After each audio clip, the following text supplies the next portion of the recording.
billahi min syururi anfusina wa min sayyiati a'malina. May yahdihillahu fala mudilla lahu wa fala hadiya lahu. Asyhadu an la ilaha illallah wahdahu la syarika lahu wa asyhadu anna Muhammadan abduhu wa rasuluhu la nabiyya ba'da. Allahumma shalli ala sayyidina Muhammad wa ala sayyidina Muhammad amma ba'du. Alhamdulillah segala pujian yang milik Allah yang telah memberikan kita nikmat usia, nikmat iman dan nikmat Islam. Dan alhamdulillah pada kesempatan pagi hari ini di penghujung ya bulan Sya'ban ya, beberapa hari lagi insya Allah kita benar-benar bersyukur kepada Allah Subhanahu Wa Taala kita masih diberikan usia dan hidayahnya sehingga kita alhamdulillah bisa sampai Ramadan tahun ini. Sekali lagi mudah-mudahan Allahumma barik lana fi Rajab wa Sya'ban wa barik lana Ramadan. Semoga kita benar-benar diberikan keberkahan di Rajab dan Sya'ban kemarin dan disampaikan di bulan Ramadan. Salawat dan salam selalu kita curahkan kepada teladan kita Nabi besar Muhammad Shallallahu Alaihi Wasallam, pada keluarganya, pada sahabatnya, dan mudah-mudahan pada kita semua senantiasa diberikan istiqomah dalam menjalani syariat atau menjalani kehidupan kita. Amin ya rabbal alamin. Baiklah, sambil menunggu Ustadznya masuk ke ruang Zoom, saya akan coba membacakan Al-Quran surat Al-Mulk, surat 67. A'udzu billahi minasy syaithanir rajim. Bismillahirrahmanirrahim.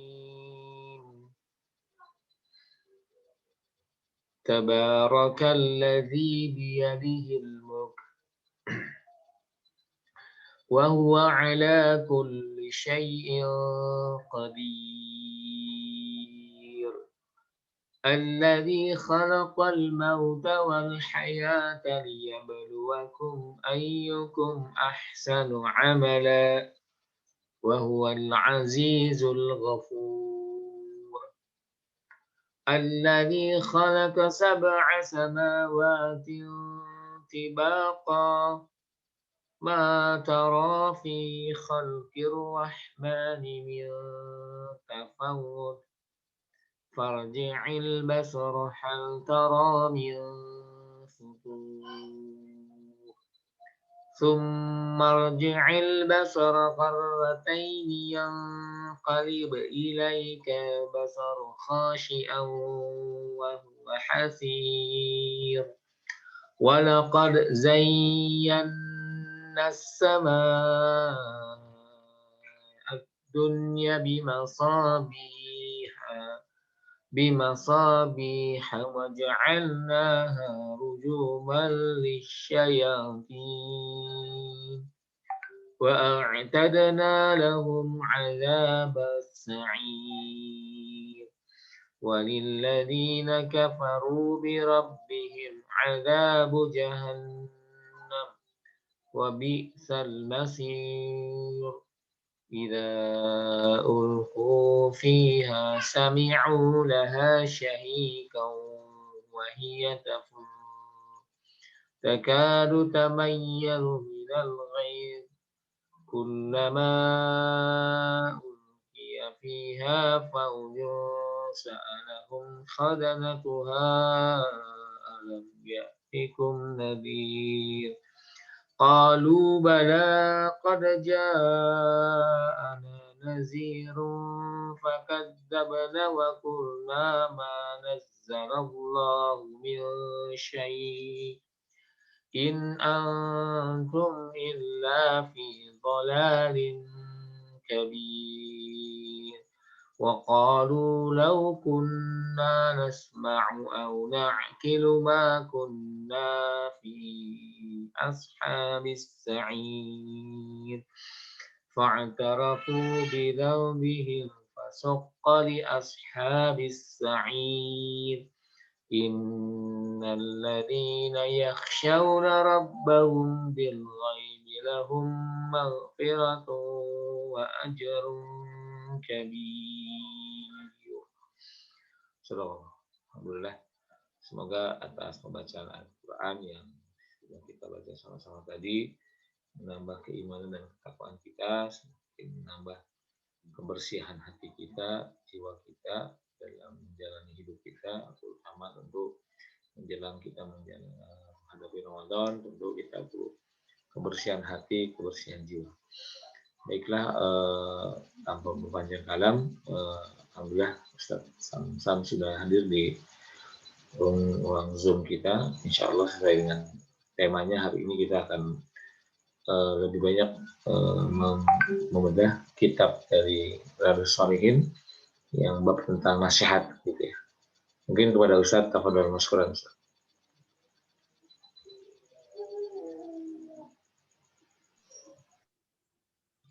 Bismillahirrahmanirrahim. Assalamualaikum warahmatullahi wabarakatuh.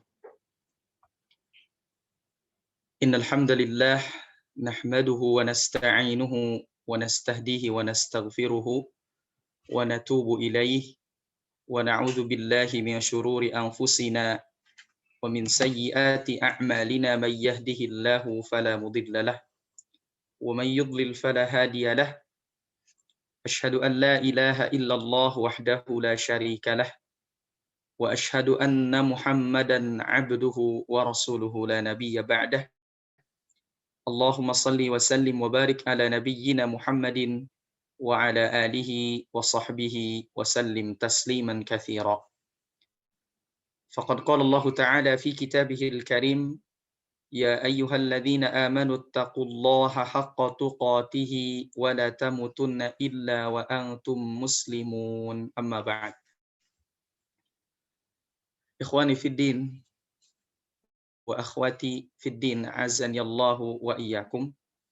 Jamaah Masjid Al-Hikmah, khususnya umumnya para jamaah yang tergabung di room Zoom pada pagi hari ini. Pertama-tama dan yang paling utama, marilah kita panjatkan puji dan syukur kepada Allah Subhanahu wa taala yang masih memberikan kita berbagai macam kenikmatan, terutama nikmat iman, nikmat Islam, juga nikmat kesehatan dan nikmat kesempatan. Salawat dan salam semoga terlimpah curah kepada Nabi kita, yakni Rasulullah Muhammad sallallahu alaihi wasallam, kepada keluarganya, kepada para sahabatnya, dan tentunya semoga sampai kepada kita selaku umat pengamal sunnahnya. Amin ya rabbal alamin. Jamaah sekalian yang dimuliakan Allah Subhanahu wa taala, sebagaimana biasa pada Ahad ba'da subuh kita mengkaji kitab Riyadhus Shalihin dan juga kitab Minhajul Muslim, yang ini sebagai bekal buat kehidupan kita. Apalagi hari ini ya, beberapa hari lagi kita sudah di depan mata datangnya bulan yang mulia, bulan yang agung, yaitu bulan Ramadan. Dan pada kesempatan kali ini insya Allah kita akan membahas tentang an-nasihah ya. Bab yang ke-22 ini, mohon izin Pak ada dibuat share screen, belum diizinkan sepertinya. Bab yang ke-22 di kitab Riyadhus Shalihin ini ya adalah bab tentang nasihat. Kenapa nasihat itu penting? Saya share screen ya. Kenapa kita bicara tentang bab ke-22, babun ya. Bismillahirrahmanirrahim. Qala al-musannif rahimahullahu taala, Al-Imam An-Nawawi berkata, penulis kitab ini, semoga Allah memberikan rahmat padanya, babun fin nasihati, bab yang menjelaskan tentang nasihat. Apa yang disebut dengan nasihat jamaah sekalian? An-nasihatu, yang disebut dengan nasihat itu adalah badlun nashi lil ghair, yaitu memberikan nasihat kepada orang lain. Wan nashu ma'nahu anna syakhsa yuhibbu li akhihi al khair. Dan nasihat itu bermakna bahwa sesungguhnya seseorang itu mencintai saudaranya untuk melakukan kebaikan. Wa yad'uhu ilaihi, dan mengajaknya pada kebaikan tersebut. Wa yubayyinuhu lahu, bahkan memberikan penjelasan tentang kebaikan itu, wa yuraghibuhu fih, bahkan menganjurkan untuk melakukan kebaikan itu. Ya. Dan inilah yang dilakukan, hendaknya dilakukan kita sebagai seorang muslim, bahwa kita memberikan nasihat kepada seseorang itu bukan berarti kita tidak senang dengannya. Justru karena kita mencintainya. Ya. Satu ketika ada satu kisah, ya, Umar bin Khattab Umar bin Khattab itu pernah menangis. Menangis kenapa? Menangis ketika melihat seorang pendeta yang mungkin dalam versi mereka soleh, gitu ya. Kemudian mereka meninggal, pendeta ini meninggal, dan Umar sedih. Kenapa sedih? Karena Umar berkeyakinan belum bisa mengajak pendeta itu ke dalam agama Islam, belum bisa menyelamatkan pendeta itu dalam kesesatan. Jadi nasihat ini sebetulnya bukti cinta kita kepada saudara kita. Nasihat itu bukti bahwa kita mencintainya agar melakukan kebaikan, agar sama-sama melakukan kebaikan. Hanya oleh sebagian orang kan dianggap nasihat itu merupakan apa ya, seakan-akan sesuatu yang lain gitu. Bahkan di antara sunnahnya para ulama, kebiasaannya para ulama, ketika bertemu dengan ulama yang lainnya, maka mereka ingin diberikan nasihat. Dan yang memberi nasihat tidak harus selalu bertitel alim, tidak harus selalu bertitel ulama. Ya. Yang memberikan nasihat bisa jadi orang yang lebih muda usianya dari kita, atau orang yang tidak lebih dari kita, begitu ya, dalam beberapa aspek. Karena nasihat ini sesuatu yang dianjurkan dalam agama, ya. Dianjurkan dalam agama. Bahkan al-musannif, ya, kalau kita melihat di sini mengutip beberapa ayat Al-Qur'an, ya. Yang pertama, ayat yang dikutip oleh penulis, oleh al-muallif, adalah di dalam Al-Qur'an, di dalam surah Al-Hujurat ayat 10. Apa kata Allah Subhanahu wa taala? Innamal mu'minuna ikhwah. Innamal mu'minuna, ya. Innama, kalimat ma di situ kata para ulama bermakna lil hasr, untuk membatasi. Jadi maksudnya innamal mu'minuna ikhwatun. Sesungguhnya hubungan di antara sesama orang-orang beriman itu adalah hubungan saudara. Ya. Artinya seorang mukmin harus menganggap mukmin yang lainnya itu sebagai saudara. Dan kalau kita menganggap bahwa seseorang itu saudara, maka akan menjadikan diri kita itu, ya, akan melahirkan, akan membuahkan apa yang namanya an-nasihah, akan yang membuahkan namanya nasihat. Ya. Wal wajibu 'alal mu'minina an yakunu kama qala Allah 'azza wa jalla, dan wajib bagi seorang mukmin untuk mempraktekkan, mengaplikasikan apa yang difirmankan Allah Azza wa Jalla, innamal mu'minuna ikhwatun. Sesungguhnya hubungan sesama mukmin itu adalah ikhwatun, adalah saudara. Wa hum ikhwatun fid dini. Dan mereka itu saudara dalam agama. Wal ukhuwatu fid dini aqwa minal ukhuwati fin nasbi. Dan hubungan saudara, ya, hubungan saudara dalam agama itu ikatannya, hubungan persaudaraan dalam keimanan, ya, itu ikatannya aqwa, lebih kuat minal ukhuwati fin nasabi, lebih kuat daripada hubungan persaudaraan dari segi darah atau dari segi nasab. Kita baca sejarah Nabi Muhammad SAW, jamaah sekalian, ya, salah satu di antara orang yang paling gigih memerangi Nabi SAW adalah siapa? Adalah Abu Lahab, Abdul Uzza. Dan Abu Lahab ini adalah saudaranya, pamannya Nabi SAW. Ya. Jadi jamaah sekalian yang dimuliakan Allah Subhanahu wa taala, Allah Subhanahu wa taala sampaikan di dalam ayat Al-Qur'an, innamal mu'minuna ikhwatun. Sesungguhnya orang-orang beriman itu bersaudara. Ayat lanjutannya kan fa aslihu baina akhawaykum. Maka hendaklah perbaiki persaudaraan di antara kedua mereka. Dan hubungan persaudaraan itulah yang kemudian melahirkan apa? An-nasihah, yang melahirkan nasihat.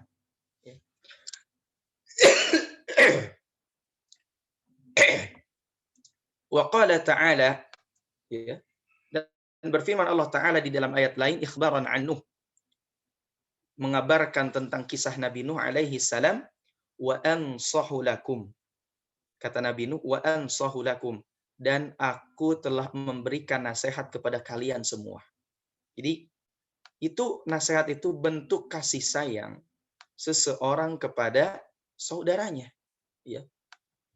Nabi Hud misalkan, Allah sampaikan, wa ana lakum nasihun amin, dan aku, kata Nabi Hud itu, ya, lakum, bagi kalian, nasihun, pemberi nasihat, seorang pemberi nasihat, amin, yang terpercaya untuk kalian.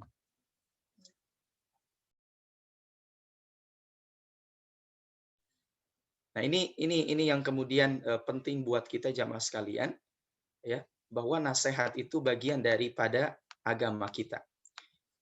Qala al-Imam an-Nawawi rahimahullahu taala, wa amma al-ahaditsu fal awwalu an Abi Ruqayyah Tamim ibn Aus ad-Dari. Adapun hadis pertama, kata Imam Nawawi, adalah hadis yang bersumber dari Abu Ruqayyah yang nama aslinya Tamim bin Aus ad-Dari. Ya, kalau disebut nama Tamim ad-Dari, ini kita jadi teringat dengan peristiwa kisah beliau, ya, pernah bertemu langsung dengan Al-Masih ad-Dajjal. Masih ad-Dajjal, ya. Jadi dulu Tamim ad-Dari ini kan seorang pendeta sebelum masuk Islam. Kemudian dia datang ke Palestina, dari Palestina datang ke berlayar, ya. Di tengah perjalanan dia dihempas oleh ombak, kemudian terhempas di satu tempat terasing. Kemudian setelah itu dia dibangunkan oleh sesosok makhluk, gitu ya. Yang ditanya, siapa engkau? Kata Tamim ad-Dari, aku Al-Jassasah. Aku, nama makhluk itu Al-Jassasah, yang katanya berbulu lebat sehingga tidak bisa membedakan mana kepala, mana ekornya, dan dia bisa bicara, gitu. Kemudian setelah itu Tamim ad-Dari, kalau engkau ingin tahu aku, tanya ya kepada orang yang sedang dikerangkeng, masuk di dalam gua, gitu. Maka di gua itu berkorespondensi antara Tamim ad-Dari dengan orang ini. Kemudian terakhir dia mengatakan, sesungguhnya aku adalah Al-Masih ad-Dajjal. Jadi kalau kita pengen baca kisah seorang sahabat yang pernah bertemu langsung dengan Masih ad-Dajjal, siapa? Namanya Tamim ad-Dari. Ya. Mungkin bisa dicari kisahnya Tamim ad-Dari ini. Nah, dari Tamim ad-Dari, anna Nabiya sallallahu alaihi wasallam, sesungguhnya Nabi sallallahu alaihi wasallam qala, beliau telah bersabda. Apa kata Nabi? Ad-dinun nasihatu. Ad-dinu, agama itu, an-nasihatu, adalah nasihat. Qulna, kami bertanya, liman, untuk siapa? Wahai Rasulullah. Qala, maka Nabi sallallahu alaihi wasallam menjawab, lillahi wa li kitabihi wa li rasulihi wa li a'immatil muslimina wa amatihim. Nasihat untuk Allah, wali kitabihi, dan untuk kitab-kitab Allah, wali kitabihi, dan untuk kitab Allah, wali rasulihi, dan untuk rasul Allah, wali a'immatil muslimina, dan untuk para pemimpin kaum muslimin, wa ammatihim, ya, dan nasihat buat seluruh kaum muslimin. Jadi ini menjelaskan tentang nasihat. Apa sih yang disebut dengan nasihat untuk Allah?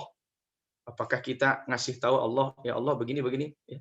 Bukan seperti itu. Kata para ulama, wan nasihatu lillahi azza wa jalla takunu bil ikhlasi lillahi ta'ala wa ta'abbudu lahu mahabbatan wa ta'ziman. Jadi yang disebut nasihat untuk Allah Subhanahu wa taala itu dengan cara apa? Bil ikhlasi lillahi ta'ala. dengan cara memurnikan ketaatan hanya untuk Allah Ta'ala. Dengan cara ikhlas. Itu yang pertama. Ya. Jadi yang disebut dengan ikhlas itu memurnikan ketaatan ibadah kita hanya untuk Allah. Tidak untuk motivasi-motivasi dunia. Tidak untuk motivasi-motivasi yang lain. Dalam syarah Sahih Muslim, Al-Imam Nawawi rahimahullah menjelaskan tingkatan ikhlas ini. Ya, Imam Nawawi juga kalau tidak salah Imam Ibnu Qudamah ya juga menjelaskan ya, tapi pendapat yang populer yang masyhur ini dijelaskan oleh Imam Nawawi. Kata Imam Nawawi, ikhlas itu ada 3 tingkatan. Satu, tingkatan yang pertama atau the lower class adalah tingkatan abid. Mungkin saya pernah singgung juga ini ya. Tingkatan abid. Tipenya tipe hamba sahaya. Ya, dia beribadah, dia mendekatkan diri kepada Allah, ikhlas. Tujuannya karena apa? Karena takut. Al-khasyah. Kenapa puasa? Saya takut disiksa. Saya takut hidup saya tidak berkah. Saya takut begini, saya takut begitu. Itu ikhlas juga. Ya. Tapi tipenya the lower class. Kelas yang paling rendah. Tipe abid. Yang kedua, the middle class. Ya. Middle class. Kelas yang pertengahan adalah tipe tajir. Tajir itu kalau orang Indonesia bilangnya orang kaya gitu ya. Padahal tajir itu artinya pedagang. Apa yang dicari oleh pedagang? Margin, keuntungan. Maka dia beribadah, motivasinya adalah keuntungan. Motivasinya adalah mendapatkan kebaikan-kebaikan dari Allah. Kenapa ibadah? Pengen surga. Kenapa ibadah? Pengen dapat pahalanya sekian gitu ya. Boleh nggak? Boleh. Ya, boleh. Ya. Dan ada the high class ya. Kelas apa mungkin ya? Kelas paling Masya Allah. Siapa itu? Syakir adalah mereka yang bersyukur. Dan inilah tipe ibadahnya Nabi SAW. Ya, saya sering sampaikan ketika Nabi itu kakinya bengkak-bengkak karena sholat malamnya yang lama, maka Ummul Mukminin bertanya, "Ya Rasulullah, agofarta ma qaddamta wa ma akharta?" Wahai Rasulullah, bukankah telah diampuni dosamu yang telah lalu dan dosamu yang akan datang? Maka jawaban Nabi, "Afala akunu 'abdan syakura?" Tidakkah engkau senang wahai Aisyah ketika aku menjadi hamba Allah yang bersyukur? Jadi yang disebut dengan maksud an-nasihatu lillah, nasihat untuk Allah yang pertama al-ikhlasu lillahi ta'ala, yaitu ikhlas untuk Allah Ta'ala. Yang kedua, maksud nasihat untuk Allah itu wa ta'abbudu lahu mahabbatan wa ta'ziman, dan beribadah kepada Allah karena rasa cinta mahabbatan wa ta'ziman, dan mengagungkan Allah Subhanahu wa taala. Jadi nasihat untuk Allah 3 hal. Jadi kalau ditanya, jadi nasihat itu bukan hanya ngasih tahu, kita nasihatin istri kita misalkan. Kita nasihatin anak kita, kamu jangan main sering-sering main apalagi lagi Covid, nasihatin. Ya. Untuk Allah bukan seperti itu. Nasihat untuk Allah bukan kita ngasih tahu Allah begini, bukan. Tapi yang disebut dengan nasihat untuk Allah bil ikhlasi lillahi ta'ala, dengan cara ikhlas kepada Allah Ta'ala, wa ta'abbudu lahu mahabbatan wa ta'ziman, dan beribadah kepada Allah dengan rasa cinta ya, wa ta'ziman, dan juga mengagungkan Allah Subhanahu wa taala ya. Wa minan nasihati lillahi, dan juga bagian dari nasihat untuk Allah itu adalah apa? An yakunal insanu daiman dzakiran li rabbih biqalbihi wa lisanihi wa jawarihi ya. Yaitu seorang manusia selalu mengingat Tuhannya baik dengan hatinya, dengan lisannya, dengan amal perbuatannya ya. Nah, ini yang disebut dengan nasihat untuk Allah Subhanahu wa taala.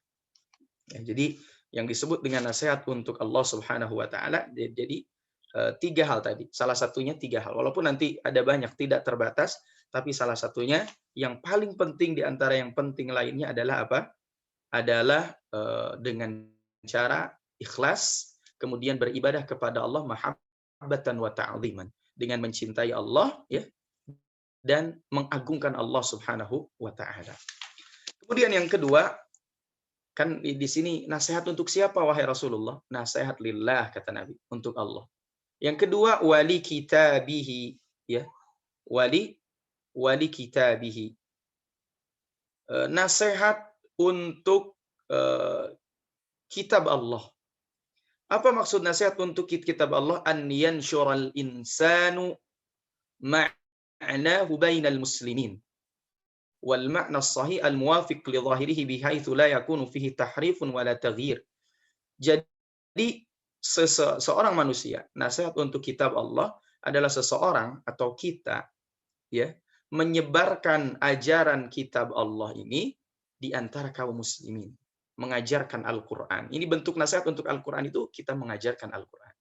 Dari data yang diperoleh tahun 2017 kalau tidak salah, ada 60% kaum muslimin di Indonesia ternyata buta huruf Al-Qur'an. Ini kan sesuatu yang sangat menyedihkan. Ya. Sesuatu yang sangat menyedihkan. Jadi nasihat untuk kitab Allah itu satu, menyebarkannya. Menyebarkan ajaran Alkitab, menyebarkan ajaran Al-Qur'an, mengajarkannya, ya. Baik kita mengajari langsung ataupun membuka peluang-peluang untuk dakwah Al-Qur'an. Ya. Kemudian yang kedua di antara nasihat untuk kitab Allah itu an tu'mina bi anna Allah Ta'ala takallama bihadzal Qur'an haqiqatan. Kita meyakini, ya, beriman bahwa sesungguhnya Allah Subhanahu wa taala berbicara, ya, melalui kitabnya ini dengan Al-Qur'an ini hakikatan. Ya, benar-benar berbicara hakikatan. Makanya dalam pemahaman Ahlus Sunnah, Al-Qur'an itu adalah kalamullah. Ya, bukan makhluk, ya, tapi apa? Kalamullah. Kemudian nasihat untuk kitab itu apa? An yaqumal insanu bihtirami hadzal Qur'an al-'azim. Seorang manusia, ya, kita menghormati, menjadikan Al-Qur'an itu dihormati oleh diri kita, menghormati Al-Qur'an. Nah, ini di antara nasihat untuk apa? Untuk Al-Qur'an, ya. Jadi nasihat untuk Al-Qur'an yang pertama menyebarkan Al-Qur'an ini, mengajarkannya, membuka peluang-peluang dakwah untuk belajar Al-Qur'an. Jadi, Ustadz, saya kan bacaan Quran aja masih tahsin. Ya berarti kita tapi punya banyak harta, banyak rezeki gitu kan. Ada diberikan keluangan harta, maka dakwahnya atau nasihat untuk Al-Qur'an ini apa? Membuka peluang-peluang untuk dakwah Al-Qur'an. Ya. Yang kedua, nasihat untuk Al-Qur'an itu meyakini bahwa Al-Qur'an merupakan kalamullah. Yang ketiga, nasihat untuk Al-Qur'an itu menghormati, ya, Al-Qur'an Al-Karim. Menghormati, mengagungkan Al-Qur'an Al-Karim. Nah, itu di antara nasihat untuk Al-Qur'an. Bahkan yang berikutnya kata pensyarah, tidak menyimpan Al-Qur'an di tempat yang sembarangan. Ya, tidak menyimpan Al-Qur'an di tempat yang sembarangan. Nah, itu salah satu di antara nasihat untuk kitabullah. Ya, untuk kitab Allah. Kemudian yang berikutnya kan qulna liman lillahi wa li kitabihi. Ya, kemudian kata Nabi apa? Wa li rasulihi, ya, dan nasihat untuk rasulnya. Wa minan nasihati li Rasulillah sallallahu alaihi wasallam, dan di antara bentuk nasihat untuk Nabi sallallahu alaihi wasallam tasdiqu khabrahu. Tasdiqu khabrahu, yaitu membenarkan berita-berita yang datang dari Nabi. Kenapa? Wa annahu shadiqun masduq. Karena Nabi itu orang yang jujur, orang yang benar, masduq, dan dibenarkan oleh Allah Subhanahu wa taala. Shadiqun fima yakhbaru bihi, masduqun fima akhbara bihi minal wahyi, fama kudziba wala kadzdzaba. Dan Nabi sallallahu alaihi wasallam sebagaimana kita tahu adalah orang yang shadiq, benar, dibenarkan oleh Allah, dijaga, maksum. Jadi tasdiqu khabrahu, membenarkan berita-berita yang datang dari Nabi sallallahu alaihi wasallam. Kemudian yang berikutnya di antara nasihat untuk Rasul itu adalah apa? Benar al-ittiba'ulah, dalam mengikutinya. Contoh terbaik dalam kehidupan kita adalah siapa? Adalah Rasulullah sallallahu alaihi wasallam. Maka kalau kita bukti cinta kepada Allah, bukti cinta kita kepada Rasulullah sallallahu alaihi wasallam al-ittiba', ya, mengikuti suri tauladan contoh yang dicontohkan oleh Nabi sallallahu alaihi wasallam. Nah, ini di antara contoh-contoh yang disampaikan oleh pensyarah ya. Kemudian di antara nasihat untuk Rasul itu apa? Ya, berkomitmen dalam rangka menerapkan syariatnya, syariat Rasul, ya, wa himayatiha, dan juga menjaga syariat tersebut. Jadi banyak ya nasihat untuk Rasul itu. Ya. Kemudian apalagi nasihat untuk Rasul itu? Ihtiramu ashabahu wa ta'zimahum wa mahabbatahu. Yaitu menghormati sahabat-sahabat Nabi, mengagungkannya dan mencintai mereka. Ya, jadi itu apa namanya nasihat untuk Nabi Shallallahu Alaihi Wasallam, nasihat untuk Rasul Shallallahu Alaihi Wasallam. Dan nasihat berikutnya wali aimmatil muslimin, dan untuk para pemimpin kaum muslimin. Pemimpin ini ada dua, ya. Ada disebut dengan ulil amri di dalam Al-Qur'an, itu ada ulil amri. Ulil amri itu maknanya dua. Ya, pertama al-ulama, yaitu para ulama, pemimpin dalam keilmuan, mereka yang memberikan fatwa, mereka yang memberikan arahan, mereka yang mengajarkan agama. Dan yang kedua al-umara, pemimpin dalam bidang politik ya. Maksudnya pemimpin kaum muslimin dalam hal-hal yang sifatnya otoritas kenegaraan. Nah, dan penting tentu penting memberikan nasihat kepada apa namanya aimmatil muslimin, ya, aimmatil muslimin. Bahkan di antara jihad yang paling bagus adalah apa, kalimatu haqqin, apa namanya, kalimat yang benar kepada para pemimpin yang melakukan kezaliman, memberikan nasihat, ya, baik nasihat secara terang-terangan ataupun nasihat secara sembunyi-sembunyi. Jadi boleh kita, jika seorang pemimpin melakukan kezaliman secara terang-terangan atau peperangan terhadap kaum muslimin secara terang-terangan, itu boleh juga menasihatinya dengan cara terang-terangan ya. Nah itu nasihat untuk pemimpin kaum muslimin. Berikutnya jamaah sekalian, ya, wali aimmatil muslimina wa ammatihim, dan nasihat untuk masyarakat umum, ya, atau untuk orang-orang semuanya. Nasihat untuk orang-orang semuanya tadi badlun nashi, memberikan nasihat lil ghair, kepada orang yang lain. Karena apa? Karena rasa cinta kita dan mengajak mereka pada kebaikan. Kenapa? Karena mereka adalah saudara kita. Maka penting setiap muslim, setiap mukmin untuk memberikan nasihat kepada saudaranya. Nah, ini hadis yang pertama ya dalam bab nasihat, yaitu nasihat itu untuk Allah, untuk Rasulnya, untuk para pemimpin kaum muslimin, ya. Nah, kemudian berikutnya, sebelum nanti ada tanya jawab ya, Ats-tsani an Jarir bin Abdullah, yang berikutnya dari Jarir bin Abdullah radhiyallahu anhu qala, beliau berkata, bay'atu Rasulullah sallallahu alaihi wasallam, aku telah berbaiat, ya. Kata Jarir bin Abdullah, aku telah berbaiat kepada Rasulullah sallallahu alaihi wasallam ala iqamis shalah, untuk mendirikan salat, wa itaiz zakah, dan untuk menunaikan zakat, wan nushi likulli muslimin, dan memberikan nasihat ya untuk setiap muslim. Ini diantara wasiat Nabi Shallallahu Alaihi Wasallam ketika Jarir bin Abdullah berwasiat mendirikan salat, menunaikan zakat, dan memberikan nasihat kepada seorang muslim. Bahkan apa? Hadis dari Anas, ini hadis yang terkenal. Qala Nabi Shallallahu Alaihi Wasallam, la yu'minu ahadukum hatta yuhibba li akhihi ma yuhibbu li nafsihi. La yu'minu ahadukum. Ya, tidak sempurna keimanan seseorang, ahadukum, salah satu di antara kalian, hatta yuhibba li akhihi. Hatta yuhibba. Kenapa hatta yuhibba? Karena hatta itu amil nawasib, ya. Jadi kalau ada kalimat hatta, maka di antara ciri amil nawasib itu adalah fathah, ya. Jadi bukan hatta yuhibbu atau hatta yuhibbi, ya, tapi hatta yuhibba, sampai yuhibba li akhihi, seseorang mencintai saudaranya, ma yuhibbu li nafsi, sebagaimana dia mencintai dirinya sendiri. di antara bukti cinta seseorang kepada saudaranya adalah apa? Adalah memberikan nasihat, adalah memberikan nasihat. Itu mungkin jemaah sekalian yang dimuliakan Allah Subhanahu wa taala, bab tentang nasihat ya. Insyaallah pada pertemuan berikutnya dalam kitab Riyadhus Shalihin ini kita akan membahas tentang bab ke-23, babun fil amri bil ma'rufi wan nahyi 'anil munkar. Bab yang menjelaskan tentang amar ma'ruf nahi munkar, memerintahkan kepada yang ma'ruf dan mencegah kepada kemunkaran.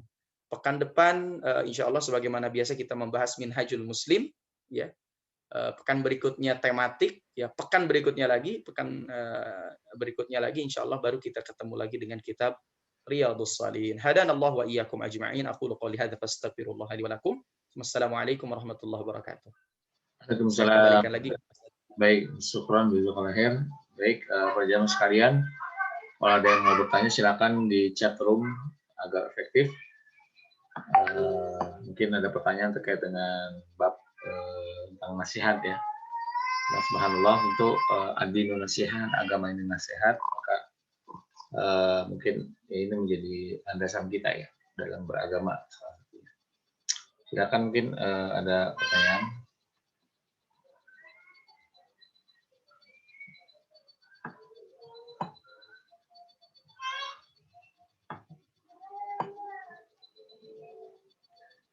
Mungkin mengawali Ustaz, kalau nggak ada yang bertanya di chatroom tadi ada tentu dalam konteks nasihat ini agama ini nasihat. Nah tentu prakteknya seperti apa Ustaz?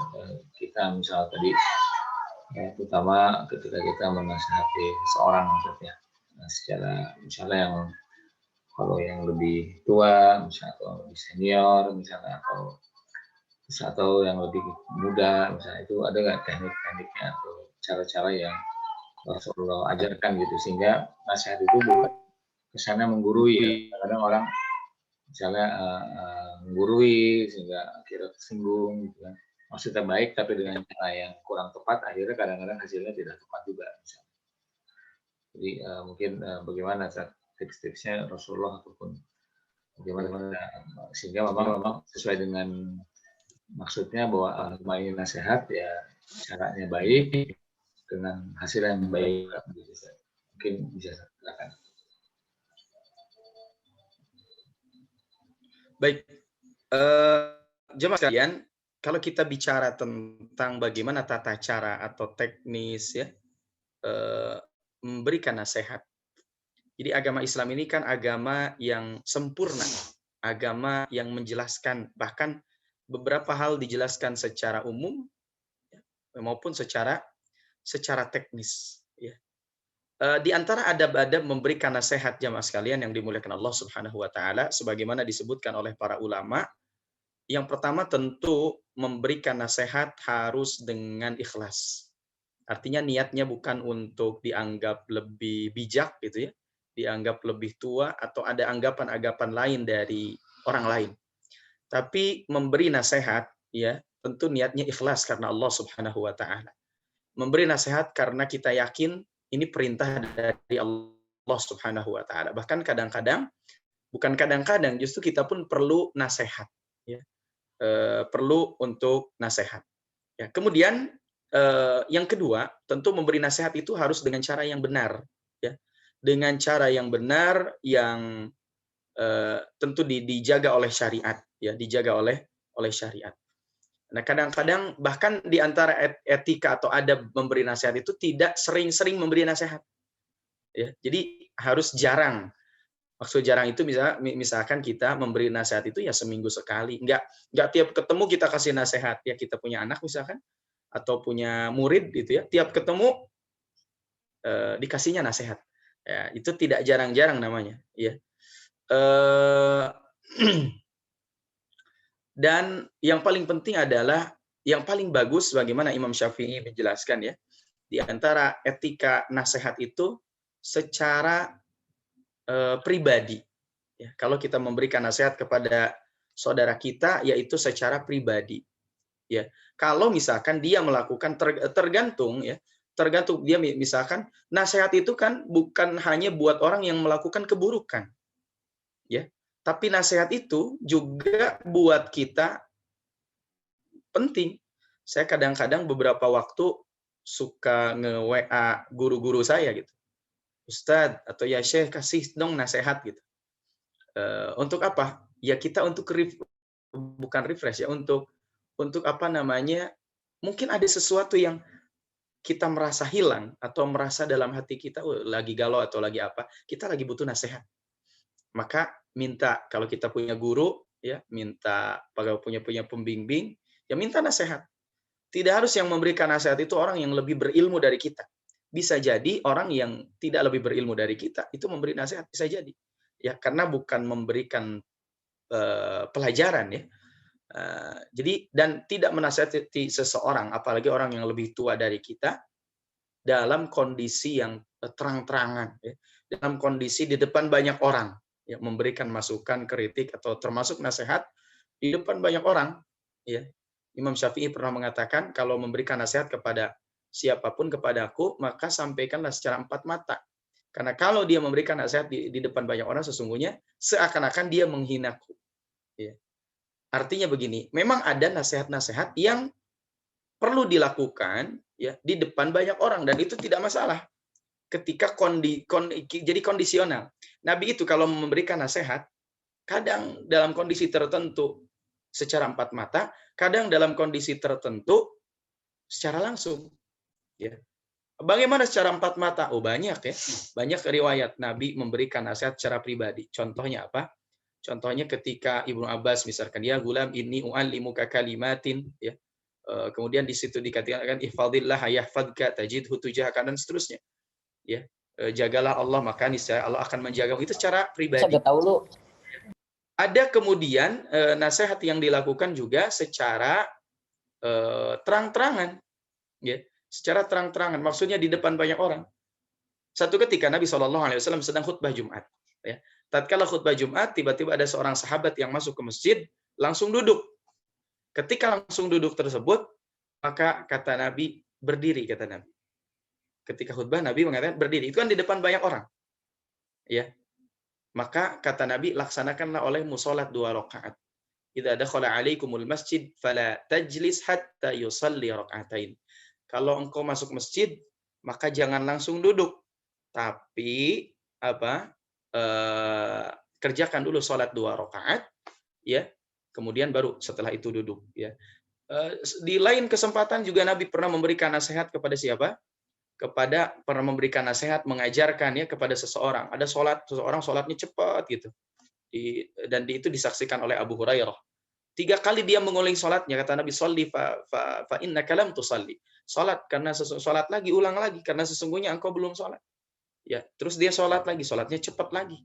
Kata Nabi, sholat lagi karena engkau belum sholat. Sampai 3 kali, ya Rasulullah. Sampai orang ini mengatakan, ya Rasulullah, sesungguhnya sholatku ini tidak bisa lebih baik dari sholat yang telah aku lakukan tadi. Maka kemudian apa kata Nabi? Idza qumta ila sholati fa asbighil wudu'a thumma istaqbilil qiblata fakabbir thumma qra' ma tayassara ma'aka minal Qur'an dan seterusnya.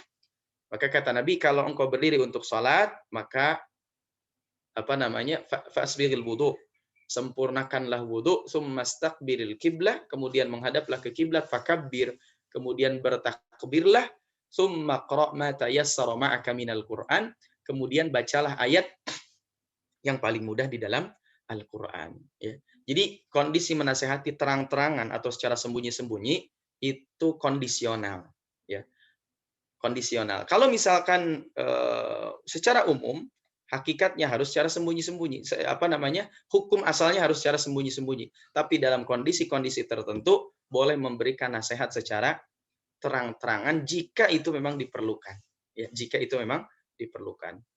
Mungkin kurang lebih seperti itu. Kalau kita baca adab-adab nasihat, ya dijelaskan oleh para ulama ada beberapa poin tadi ya. Satu, meniatkan ikhlas karena Allah Subhanahu wa taala, menasihati dengan cara yang benar tadi kondisinya ya. Kemudian memilih kata-kata yang baik, cari diksi atau pilihan kata yang baik, yang berusaha sebisa mungkin tidak menyakiti orang yang dinasihati. Ya. Kemudian apa? Jika dia melakukan keburukan ya, maka tabayyun dulu, klarifikasi dulu sebelum memberikan nasihat. Kemudian tidak berburuk sangka ketika menasihati orang. Ya. Yang berikutnya apa? Jangan memaksa agar nasihat kita diterima, gitu ya. Yang ketujuh apa? Tidak menasihati di depan umum. Ya tentu dalam kondisi apa dulu, gitu kan? Kemudian tidak melakukan tahrish. Tahrish ini apa? Memancing pertengkaran atau provokasi. Ya. Jadi memang dalam menasehati juga ada adab-adab yang harus diperhatikan. Seperti itu kurang lebih wallahu taala a'lam. Syukuran, Ustaz. Ada pertanyaan di room chat. Bisa dibaca, Ustaz, ya. Ada dua, apa perbedaan nasihat, targhib dan tarhib. Kemudian yang kedua, Ustaz, dalam nasihat salah orang ulama kepada halayak ada yang membuat takut dan cemas yang mendengarnya, yang akibatnya seperti bisa menimpa diri banyak orang. Seperti kalau menzalimi ulama nanti ada tsunami. Nah, hal tersebut membuat cemas sebagian umat, dampaknya meluas. Bagaimana dengan hal tersebut? Biasanya melalui medsos. Silakan, Ustaz, bisa ditangkap ya. Baik. Nasihat harus gimana? Kalau nasihat, ya nasihat itu bisa jadi isinya dua tadi. Bisa jadi isinya targhib. Targhib itu anjuran, ya, motivasi, atau bahkan ada kitab yang ditulis oleh siapa ya? At-Targhib wa Tarhib, ya. At-Targhib itu anjuran, motivasi. Wa Tarhib, tarhib pakai h, ya. Ada tarhib, ada tarhib. Tarhib artinya ancaman. Ancaman. Makanya teroris dalam bahasa Arab disebut dengan irhab. Irhab, ya. Tarhabun, kan dalam Al-Qur'an ada tarhabun. Turhibuna aduwallahu aduwakum, gitu kan. Itu artinya ancaman. Kalau tarhib artinya ucapan selamat datang, ya. Jadi nasihat itu kadang-kadang isinya bisa jadi anjuran, bisa jadi motivasi, ya. Tapi biasanya nasihat itu bisa jadi juga ancaman. Ancaman, ya. Tapi bukan teror, ya. Ancaman di sini, kalau engkau melakukan kemaksiatan begini, maka siksanya begini, gitu, ya. Nah, itu ancaman, ya. Jadi kalau nasihat itu lebih umum sebetulnya. Kalau kita bicara nasihat kan tadi ada nasihat untuk Allah, ada nasihat untuk kitabullah, ada nasihat untuk Rasul Allah, gitu kan. Ada nasihat untuk para pemimpin kaum muslimin, ya. Dan nasihat itu bisa jadi bentuknya bisa jadi bentuknya targhib, motivasi, ya. Anjuran untuk melakukan kebaikan. Yang kedua bisa jadi tarhib. Tarhib itu ancaman. Kalau engkau melakukan ini nanti seperti ini loh balasannya dari Allah. Itu juga nasihat. Ya, hanya tadi di antara bentuk kebaikan atau persaudaraan kita dengan sesama mukmin adalah apa? Adalah adanya nasihat. Jadi nasihat itu bukti cinta kita kepada saudara kita. Ya, jadi yang menasehati niatnya harus ikhlas karena Allah, yang dinasehati juga kita harus husnudzon, berbaik sangka. Bahkan kalau bisa tiap hari minta nasihat. Ya, hari ini dari si A, hari ini dari si B, hari ini dari si C, dan seterusnya. Jadi nasihat itu jangan nunggu nasihat, jangan. Kalau bisa minta nasihat dengan siapapun. Kalau masih ada orang tua, kita minta nasihat dengan orang tua. Kalau masih ada guru-guru kita, minta nasihat ke guru-guru kita. Bahkan teman itu bisa menasehati. Bahkan orang di bawah kita juga bisa memberikan nasihat. Ya. Jadi makanya kan dalam surah Al-Asr juga disebutkan watawasau bil haq, watawasau bis sabr. Saling mewasiati, ya. Ada wasiat, ada nasihat, gitu ya. Dalam kebaikan dan kebenaran. Jadi saling itu ada dua pihak yang terlibat. Kadang hari ini kita menasehati, kadang hari berikutnya kita yang diberikan nasihat. Ya. Itu ya, kurang lebih seperti wallahu a'lam bishawab. Kemudian yang berikutnya, dalam nasihat seorang ulama kepada halayak, ada yang membuat takut dan cemas yang mendengar, yang akibatnya seperti bisa menimpa diri banyak orang, seperti kalau menzolimi ulama nanti ada tsunami misalnya. Nah, hal tersebut membuat cemas sebagian umat. Dampaknya meluas. Bagaimana dengan hal tersebut? biasanya melalui medsos. Ya jemaah sekalian, kita harus memahami bahwa hati-hati yang namanya dagingnya ulama, disebutkan kan dagingnya ulama itu beracun. Tapi kalau menentukan nanti kalau menzolimi ulama, kalau menzolimi ulama, misalkan nanti akan terjadi tsunami, nah itu hoax ya. Jadi harus dipercaya juga. Cuman Allah sampaikan dalam hadis qudsi, kata Allah apa? Man adali waliyan ya faqad adzantuhu bil harb, kata Allah. Siapa yang memerangi waliku, siapa wali Allah itu ya? Waliyun min auliyaillah, wali dari wali-wali Allah adalah para al-ulamaul amilin, ulama-ulama yang beramal dan mereka istiqomah di atas kebenaran. Ya, kita bisa melihat siapa ulama yang istiqomah di atas kebenaran, dan ketika kita menzaliminya atau mendukung kezaliman terhadapnya, maka kata Allah faqad adzantuhu bil harb. Ini ancaman dari Allah. Sesungguhnya dia telah mengumumkan peperangan bersamaku. Ya, man adzali waliyan faqad adzantuhu bil harb. Siapa aman ada li waliyan, siapa yang mengganggu memusuhi ya ulama-ulama kami, kata Allah, ya dia mengumumkan peperangan. Tapi kalau misalkan si ulama ya bilang nanti kalau memusuhi ulama akan ada tsunami atau ada apa apa namanya ini menentukan ya memastikan akan terjadi begini begitu, wallahu a'lam.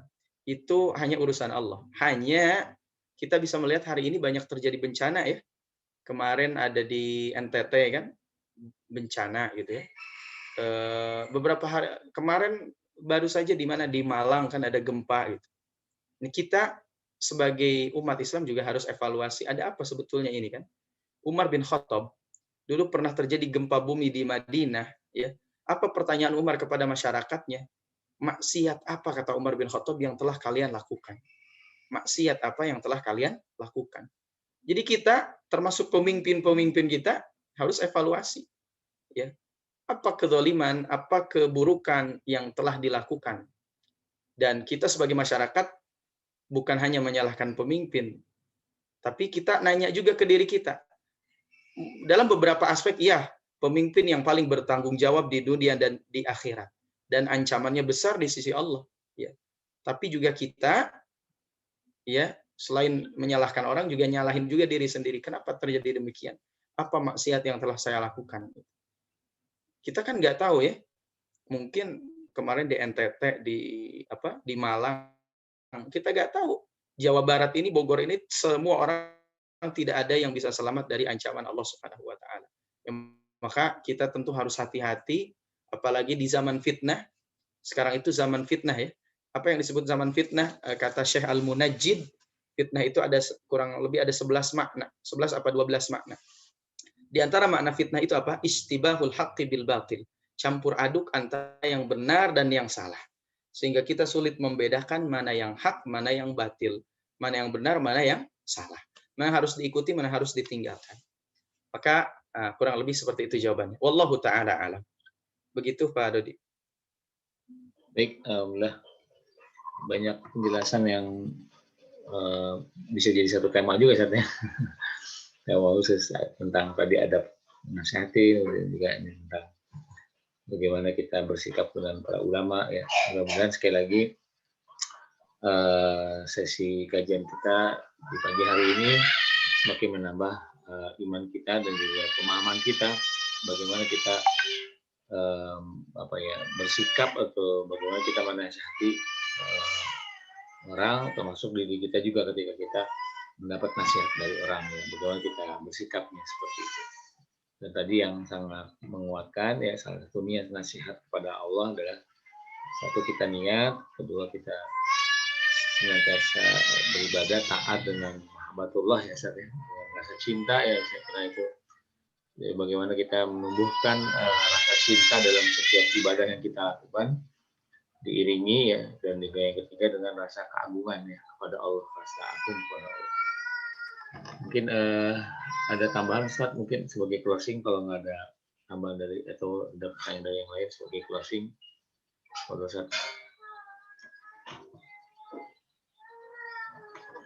Masih di unmute, Ustaz. Baik, baik jamaah sekalian yang dimuliakan Allah Subhanahu wa taala. Posisikan diri kita pada posisi orang yang sangat butuh dengan nasihat. Ya. Kita posisikan diri kita sebagai orang yang jarang memberi nasihat, tapi kita butuh tiap hari nasihat. Ya. Artinya apa?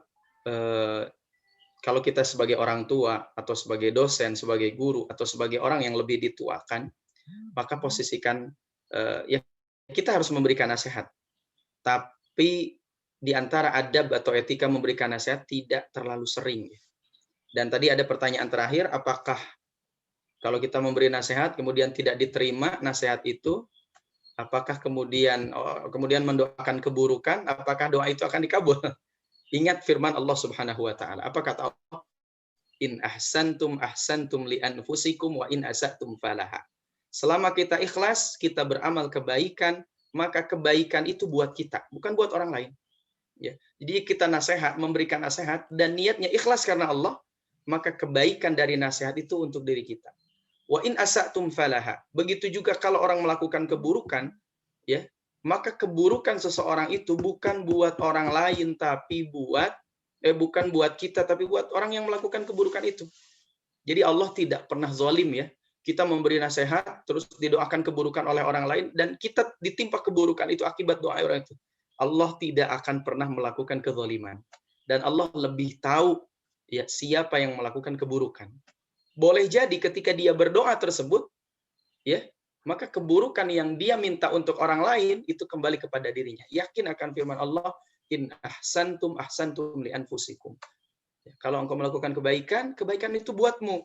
Begitu juga ketika kita melakukan keburukan, maka keburukan itu buat orang lain, bukan. Ya. Jadi kita sedekah, kita beramal, bukan buat orang lain, tapi buat diri kita. Begitu juga kita melakukan keburukan, kemaksiatan, bukan buat orang lain, tapi dosanya ditanggung oleh kita. Maka penting nasihat dalam diri kita, ya. Setiap hari kita butuh nasihat, butuh masukan, butuh arahan dan lain sebagainya. Dan mudah-mudahan yang paling penting kita berdoa agar Allah menjadikan kita orang-orang yang istiqomah di jalan Allah Subhanahu wa taala. Hadanallahu ayyakum ajma'in. Aqulu qouli hadza fastaghfirullah li wa lakum. Tsumma assalamualaikum warahmatullahi wabarakatuh. Saya serahkan kembali kepada Pak Dodi. Alhamdulillah, Ustaz. Syukran jazakallahu khair, dan mungkin sebagai informasi ini pesertanya lumayan banyak, diikuti juga dari pondok, Ustaz, pondok yang di dermaga ikut, ini ada 10 orang di satu room Zoom. Jadi insya Allah mungkin bisa berbagi juga kepada jamaah sekalian kalau ada anak saudara atau rekan yang memang insya Allah tentu ini dalam rangka untuk nasihat dalam belajar.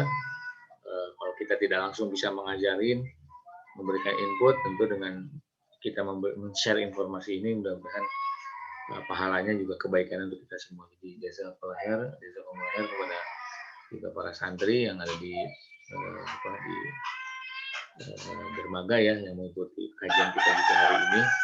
Semoga Allah memberikan kesempatan dan kemudahan dalam menghafal Quran 30 juz ya, yang sedang dijalankan.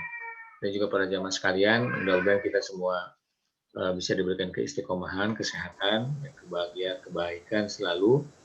Terutama menjelang kita Ramadan, mudah-mudahan Allah Subhanahu wa taala